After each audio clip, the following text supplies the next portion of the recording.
امام حسن کا بھی دن منانا چاہیے کہ نہیں؟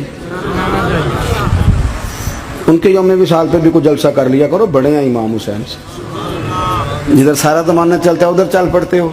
حدیث میں جہاں جہاں نام آیا نا، پہلا امام حسن کا ہے، دوسرا امام حسین کا ہے، اور امام حسین کے اپنے جملے ہیں، فرماتے ہیں نیرا میرا بھائی نہیں، میرا امام بھی ہے، میرا امام بھی ہے۔ اور آپ فرمایا کرتے تھے میں نے بڑی چیزیں اس حسن سے سیکھی ہیں، جو انہوں نے سیکھا ایک بتاؤں اس میں سے؟ کچھ لوگ تھکے تھکے ہیں آپ میں سے، حالانکہ میں تو زیادہ سفر کر کے آیا ہوں، عرض کروں جو انہوں نے سیکھا ہے؟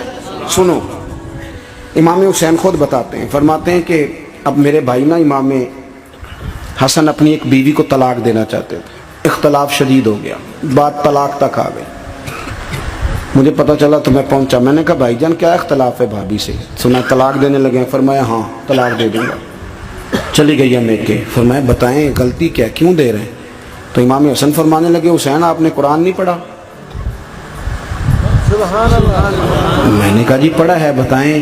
کہنے لگے اللہ فرماتا ہے ہن لباس لکم وانتم لباس لہن، مرد عورتوں کا لباس ہیں، عورتیں مردوں کا لباس ہیں۔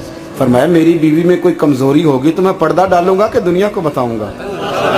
امام حسین کہتے ہیں میں نے اٹھ کے بھائی کا ہاتھ چوما، میں نے کہا آیت میں نے پہلے بھی پڑھی تھی، تفسیر آج سمجھ میں آئی ہے، تفسیر آج سمجھ میں آئی ہے، میرے بڑے بھائی نے سمجھائی ہے، سمجھ میں آئی۔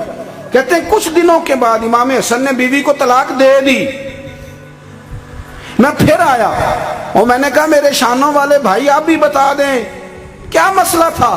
تو کہتے ہیں میرا ماتھا چوما میرے بڑے بھائی نے، اور کہنے لگے حسین چھوڑ، وہ غیر محرم بیوی ہے، میں کسی غیر کی باتیں تیرے ساتھ کیا کروں، طلاق دے دی، غیر محرم ہو گئی، اب اس کا ذکر کیا چھیڑنا؟ کہتے ہیں میں سمجھ گیا کہ میرا بھائی قرآن کی اس روح کو جانتا ہے جو حسین تک بھی پہنچ رہی ہے۔